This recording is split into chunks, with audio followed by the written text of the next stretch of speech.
Students last lesson लिखा है अल्फोंसे डॉटेट ने, जिनका लाइफ स्पैन 1840 से लेकर के 1897 के बीच में रहा। ये स्टोरी फ्रैंको प्रूशियन वॉर के दौरान की एक स्टोरी है, जिसमें प्रूशिया फ्रांस को हरा देता है और फ्रांस के कुछ डिस्ट्रिक्ट्स को अपने कब्जे में ले लेता है। उन्हीं डिस्ट्रिक्ट्स में से 2 डिस्ट्रिक्ट्स हैं एल्सेस एंड लॉरेन। फ्रेंड्स, ये स्टोरी का जो प्लेस ऑफ अकरेंस है, वो एल्सेस एंड लॉरेन है। Students, this story circles around 2 main characters. First character का नाम है फ्रांस, जो कि एक स्टूडेंट है। सेकंड मेन कैरेक्टर जो इस स्टोरी में है, वो फ्रांस के टीचर मिस्टर एम हेमल है। इस लेसन की शुरुआत होती है एक थॉट प्रोसेस से। फ्रांस एक बात सोच रहा होता है। फ्रांस बहुत डरा हुआ होता है कि उसने अपने टीचर मिस्टर एम हेमल का पार्टिसिपल का होमवर्क अभी तक कंप्लीट नहीं किया है। तभी फ्रांस का ध्यान बाहर के विंडो के बाहर एक सुहावने मौसम की तरफ जाता है। वो देखता है कि बाहर का मौसम बहुत ब्राइट है। फॉरेस्ट में, वुड्स में बर्ड्स डालियों पे बैठ करके चर्प कर रही हैं और प्रूशियन सोल्जर भी बाहर ड्रिलिंग कर रहे हैं। ये सारी चीजें फ्रांस को बहुत ज्यादा टेम्पटिंग लगती हैं। उसके दिमाग में एक थॉट आता है कि वो आज स्कूल ना जा करके इन सारी ऑब्जेक्ट्स, इन सारे इंसिडेंट्स का मजा लेगा। लेकिन तुरंत वो इस थॉट को अपने दिमाग से निकाल देता है। फ्रांस स्कूल के लिए लेट हो रहा है और वह स्कूल जाने के लिए तैयार होता है। फ्रांस स्कूल के लिए निकल जाता है और जब वो टाउन हॉल के पास से गुजरता है तो टाउन हॉल के सामने लगा हुआ बुलेटिन बोर्ड के सामने बहुत सारी भीड़ लगी होती है। फ्रांस ये देखता है कि ये भीड़ क्यों लगी हुई है। फ्रांस ये जानने की कोशिश करता है, लेकिन तभी उसके दिमाग में एक थॉट आता है कि वो स्कूल के लिए लेट हो रहा है और उसे स्कूल टाइम पर पहुंचना है, वरना मिस्टर एम हेमल और ज्यादा नाराज हो जाएंगे। फ्रांस यहाँ पर सोचता है कि यही बुलेटिन बोर्ड सारी बैड न्यूज़ का सोर्स रहा है, क्योंकि प्रूशिया जितने भी फ्रांस की टेरिटरी को अपने टेरिटरी के अंदर इंक्लूड कर रहा था, वो सारी बैड न्यूज़ इसी बुलेटिन बोर्ड से आ रही थी। फ्रांस जैसे ही स्कूल पहुंचता है, वो देखता है कि स्कूल नॉर्मल डेज से काफी शांत है। वो ये बात नोटिस करता है कि स्कूल में बच्चों की आवाजें नहीं आ रही हैं, ना ही स्कूल में डेस्क्स की आवाज आ रही है। वो ये बात देखता है कि मिस्टर एम हेमल अपने आयरन रूलर के साथ अपने क्लासरूम में खड़े हुए हैं। वो ये कोशिश करता है कि बिना किसी के नोटिस में आए वो अपनी सीट पर बैठ जाए, लेकिन वो ऐसा नहीं कर पाता। मिस्टर एम हेमल उसको देख लेते हैं, लेकिन आज वो उसे डांटते नहीं हैं, वो उसे चुपचाप सीट पर बैठने को कहते हैं। जब फ्रांस सीट पर बैठ जाता है, तब उसे दिखाई देता है कि सीट के बैक बेंचेस पे, स्कूल क्लासरूम के बैक बेंचेस पे बहुत सारे विलेजर्स बैठे हुए हैं। फ्रेंड्स, विलेजर्स आमतौर पे कभी भी क्लासरूम में नहीं देखे जाते थे, क्योंकि क्लासरूम में स्टूडेंट्स का काम होता है, ना कि गांव के नॉर्मल रेजिडेंट का। इसीलिए अगर आज ये विलेजर्स आए हैं तो ये इसका कुछ ना कुछ कारण जरूर है। यही फ्रांस सोच रहा होता है। तभी फ्रांस का ध्यान मिस्टर एम हेमल की फ्रिल्ड शर्ट, सिल्क हैट और एम्ब्रॉयडर्ड कोट की तरफ जाता है। फ्रांस ये सोचता है कि मिस्टर हेमल हमेशा ये ड्रेसेस एनुअल फंक्शन पे या किसी स्पेशल ओकेजन पर ही पहना करते थे, तो आज ऐसा कौन सा दिन है जो मिस्टर एम हेमल ने ये ड्रेसेस पहनी हुई हैं।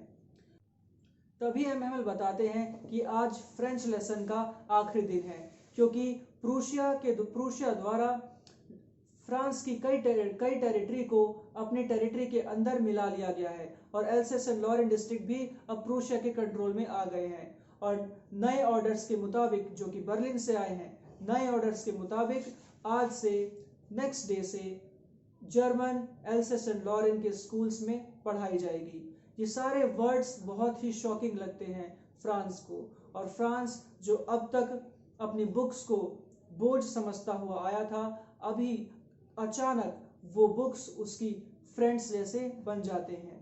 फ्रांस बहुत ही गिल्ट फील करता है कि आज तक उसने अपने लेसन्स को क्यों नहीं ध्यान से सीखा।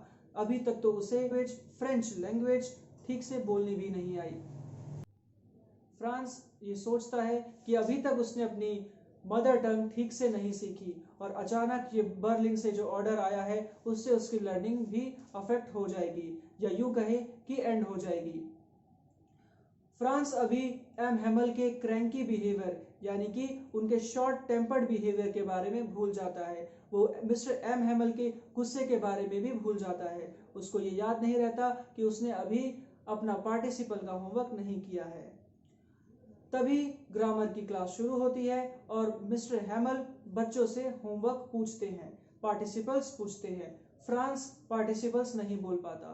फ्रांस काफी डर जाता है कि एम हेमल उसे डांटेंगे, बट यहाँ पर एम हेमल उसके साथ काफी अच्छे से डील करते हैं और उसे समझाते हैं। वो उसे बताते हैं कि इसमें सिर्फ फ्रांस की ही गलती नहीं है, क्योंकि फ्रांस के पेरेंट्स ने भी कभी फ्रांस की स्टडीज को प्रायोरिटी नहीं दी। फ्रांस के पेरेंट्स के लिए हमेशा से फील्ड्स में काम करना या फिर मिल्स में नौकरी करना ज़्यादा जरूरी रहा। एम हेमल इसमें अपना दोष भी देते हैं और वो बोलते हैं कि अक्सर वो भी अपने पौधों को पानी डालने के लिए फ्रांस को भेज दिया करते थे और अक्सर वो अपनी क्लासेस को पोस्टपोन कर देते थे क्योंकि उनको फिशिंग पर जाना होता था। मिस्टर हेमल उन्हें बताते हैं कि French is the most logical clearest language in the world. वो उन्हें और भी ब्यूटीफुल बातें फ्रेंच लैंग्वेज के बारे में बताते हैं। वो बच्चों को बहुत इंपॉर्टेंट बात बताते हैं कि अगर कोई भी पर्सन अपनी मदर टंग, अपनी मातृभाषा से जुड़ा रहता है, तब तक उसके आज़ाद रहने के चांसेस भी ज़्यादा रहते हैं। फ्रांस का राइटिंग लेसन शुरू हो जाता है। मिस्टर एम हेमल आज बच्चों के लिए नई नोटबुक लाए होते हैं। स्टूडेंट्स तुरंत लिखना शुरू कर देते हैं। लिखते लिखते फ्रांस का ध्यान विंडो के बाहर, क्लासरूम के बाहर बैठे दो पिजन्स की तरफ जाता है। फ्रांसिस सोचता है कि क्या ये प्रूशियन आर्मी, क्या ये बर्लिन इन पिजन्स को भी जर्मन बुलवा सकेंगे? क्या अगर वो ऐसा नहीं कर सकते तो वो ऐसा बिहेवियर हम लोगों के साथ क्यों कर रहे हैं? फ्रांस का ध्यान फिर मिस्टर एम हेमल की तरफ जाता है और वो ये बात नोटिस करता है कि मिस्टर एम हेमल स्कूल्स में बैठे सारे ऑब्जेक्ट्स को देखे जा रहे हैं।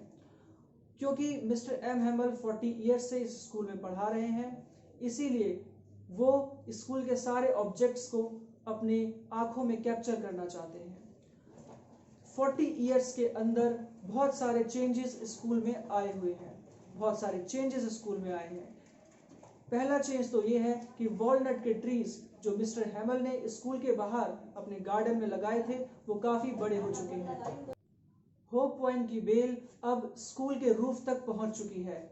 ये चेंजेस 40 ईयर्स में स्कूल के अंदर आए हैं। मिस्टर हेमल कुछ कहने के लिए उठते हैं, लेकिन वो कुछ बोल नहीं पाते क्योंकि उनका गला ऐसा लगता है कि चोक हो गया। फिर वो उठ करके ब्लैक बोर्ड की तरफ जाते हैं और वहां बड़े बड़े अक्षरों में लिखते हैं वाइव ला फ्रांस। इसका मीनिंग है फ्रांस में लॉन्ग लिव। उसके बाद वो बच्चों को बताते हैं the class is dismissed, class खत्म हो चुकी है। Welcome to the next segment of this video जिसका नाम है हैशटैग वोकेबुलरी। फर्स्ट वर्ड है सॉमिल। सॉमिल का मीनिंग है a factory for cutting woods, यानी कि एक ऐसी फैक्ट्री जिसमें वुड्स काटने का काम होता है। स्टूडेंट्स, ये वर्ड यूज़ हुआ है जब प्रूशियन सोल्जर ड्रिलिंग कर रहे होते हैं। इस सॉमिल के बैकवर्ड एरिया में ड्रिलिंग कर रहे होते हैं। सेकेंड वर्ड है ड्रिलिंग। ड्रिलिंग का मीनिंग है एक्सरसाइजिंग। ये वर्ड भी प्रूशियन सोल्जर्स के साथ ही यूज़ हुआ है। टेम्पटिंग का मीनिंग है अट्रैक्टिंग। अट्रैक्टिंग मतलब कोई चीज़ जो आपको आकर्षित करे। In a great deed of scolding. Friends, ये एक फ्रेज है जिसका मीनिंग है वेरी अफ्रेड, यानी कि बहुत डरा हुआ। सोलम का मीनिंग है सीरियस, यानी कि गंभीरतापूर्वक व्यवहार करना। थंडर क्लैप का मीनिंग है समथिंग अनएक्सपेक्टेड, यानी कि कुछ ऐसा होना जिसकी आशंका आपको नहीं थी। रिचेस का मीनिंग है अनफॉर्चुनेट इवेंट्स, यानी कि ऐसे इवेंट्स, ऐसी घटनाएं जो आप नहीं चाहते कि आपकी लाइफ में हो। क्रैंकी का मीनिंग है स्ट्रेंज या फिर शॉर्ट टेम्पर्ड, यानी कि ऐसा बिहेवियर जिसमें पर्सन बहुत जल्दी गुस्सा हो जाए। ये वर्ड मिस्टर एम हेमल के लिए यूज हुआ है। मिक्स्ड अप का मीनिंग है कंफ्यूज्ड। कंफ्यूज्ड का मीनिंग है किसी बात को समझने में परेशानी होना। To reproach. रिप्रोच का मीनिंग है ब्लेम, यानी कि किसी पर लांछन लगाना। कूड का मीनिंग है the sound made by the pigeons, यानी कि कबूतरों की आवाज़। फिक्स्ड इन हिज माइंड का मतलब है हमेशा याद रखना, हमेशा दिमाग में बात को स्टोर रखना। ट्विंड का मतलब है ट्विस्टेड यानी कि मोड़ा हुआ। चोक का मीनिंग है अनेबल टू स्पीक यानी कि बोलने में कठिनाई होना। फ्रेंड्स, ये थे कुछ इम्पॉर्टेंट बेसिक वर्ड्स जो कि इस चैप्टर में मेंशन है। अगर आप इन वर्ड्स का इस्तेमाल अपने आंसर में करोगे तो students, welcome to the last segment of this video जिसका नाम है मस्ट डू क्वेश्चंस। स्टूडेंट्स, ये वो क्वेश्चंस हैं जो एग्ज़ाम में अक्सर पूछे जाते हैं और आपके द्वारा इन क्वेश्चंस को किया जाना बहुत ही ज़्यादा ज़रूरी है। स्टूडेंट्स, फर्स्ट क्वेश्चन है why was Franz reluctant to go to school, यानी कि फ्रांस स्कूल क्यों नहीं जाना चाहता था। इस क्वेश्चन को ऐसे भी पूछा जा सकता है why did Franz not want to go to school. तो दोनों सिनेरियो में आंसर आपका एक ही होगा। इसका आंसर है Franz was reluctant to go to school because he did not completed या फिर लर्नड या फिर prepare his homework for participles and he thought Mister Hamel would punish him. Friends, first line में हमने वाज वर्ब का use किया है, यानी कि फ्रांस स्कूल नहीं जाना चाहता था क्योंकि ही did not completed his homework, क्योंकि उसने अपना होमवर्क कंप्लीट नहीं किया है। और होमवर्क पार्टिसिपल का है। यहाँ पर कंप्लीटेड की जगह लर्न या फिर प्रिपेयर वर्ड का भी इस्तेमाल किया जा सकता है, इसीलिए मैंने यहाँ पर ही did not completed learn prepare his homework of participle लिखा है। And he thought Mister Hamel would punish him, और उसे लगता है कि मिस्टर हैमल उसको पनिश करेंगे। सेकेंड क्वेश्चन है why had Mister Hamel put on his fine Sunday clothes. Mister Hamel ने अपने फाइन क्लोथ्स क्यों पहने हुए हैं। Mr. Hamel know that it was his last lesson as the order had came from the Berlin to teach only German in the schools of Alsace and Lorraine. Mr. Hamel ये जानते थे कि ये उनका आखिरी लेसन है क्योंकि Berlin से ऑर्डर आ चुके हैं कि अब एल्सेस एंड लॉरेन के स्कूल में सिर्फ जर्मन ही पढ़ाई जाएगी। It was like his farewell, इसीलिए ये आखिरी दिन उनके फेयरवेल जैसा है। That is why he had put on his fine Sunday clothes. इसीलिए मिस्टर हैमल ने फाइन संडे क्लोथ्स पहने हैं। संडे क्लोथ्स में उन्होंने एक फ्रिल्ड शर्ट पहनी है, ग्रीन कोट और सिल्क हैट पहना है। स्टूडेंट्स, अक्सर हम ओकेजन पर अच्छे कपड़े पहन के जाते हैं, इसीलिए मिस्टर हैमल के लिए ये फेयरवेल उनके किसी ओकेजन से कम नहीं। क्वेश्चन थर्ड है why were villagers sitting in the back benches in classroom, कि विलेजर्स क्लासरूम के बैक बेंचेस पर क्यों बैठे हुए थे। जैसे कि हम जानते हैं कि विलेजर्स क्लासरूम के बैक बेंचेस पे इसीलिए बैठे हुए थे क्योंकि वो मिस्टर हैमल को उनकी 40 इयर्स की फेथफुल सर्विसेज के लिए थैंक्स बोलने आए थे और वो गिल्ट भी फील कर रहे थे कि उन्होंने अपनी लैंग्वेज अभी तक नहीं सीखी। The villagers like old Hauser, post master and others were sitting in the back of the classrooms. Villagers classroom के पीछे बैठे हुए हैं जिसमें पोस्ट मास्टर और कुछ और लोग शामिल हैं। Because they were showing their respect to M Hamel, ये एम हैमल को रिस्पेक्ट ट्रिब्यूट के तौर पर दे रहे थे क्योंकि उन्होंने 40 ईयर्स से फेथफुली बच्चों को पढ़ाया था। They also felt sorry because they have never been to school, और वो इसके लिए सॉरी फील कर रहे हैं कि वो अभी तक स्कूल नहीं आए थे और उन्होंने फ्रेंच लैंग्वेज की पढ़ाई लिखाई अभी तक नहीं की थी।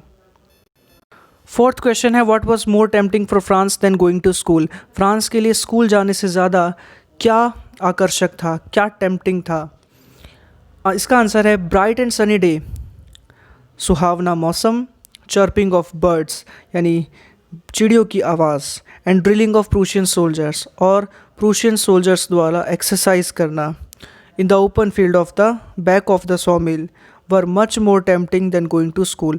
फ्रांस के लिए ये तीनों चीज़ें ज़्यादा टेम्पटिंग थी स्कूल जाने की बजाय। What was usual in the school on that day, unusual in the school on that day. तो स्कूल में उस दिन अनयूजुअल क्या था। On that day there were no great bustle in the school, school में बहुत शांति थी। No noise of opening and closing of desk, desk की बिल्कुल भी आवाज़ नहीं आ रही थी। And no lessons were repeated in the unison bye children, और बच्चे जो एक सुर में अपने चैप्टर्स को, अपने लेसन्स को रिपीट करते हैं, ऐसी आवाज़ें भी स्कूल से नहीं आ रही थी। The day was still as Sunday morning, और ये दिन इसी तरह से शांत था जैसे कि संडे मॉर्निंग के दिन एक स्कूल शांत होता है क्योंकि उस दिन बच्चे स्कूल में नहीं आते। Students, do it yourself questions मैंने आपको आपकी प्रैक्टिस के लिए दिए हैं कि आपने इस वीडियो से कितना सीखा है। फर्स्ट क्वेश्चन है, what changes did Berlin cause in the school? Berlin ने क्या क्या चेंजेस स्कूल में किए? सेकंड क्वेश्चन है, character sketch of mister Hamel in France. Students, इसमें 6 और 8 मार्क्स का क्वेश्चन बनने के काफ़ी चांसेस होते हैं, इसके लिए मैं आपके सेपरेट वीडियो ज़रूर बनाऊंगा।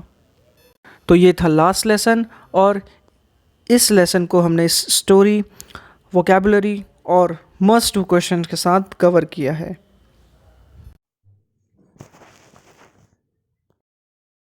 Students, like and share my video, and for more videos please subscribe my channel.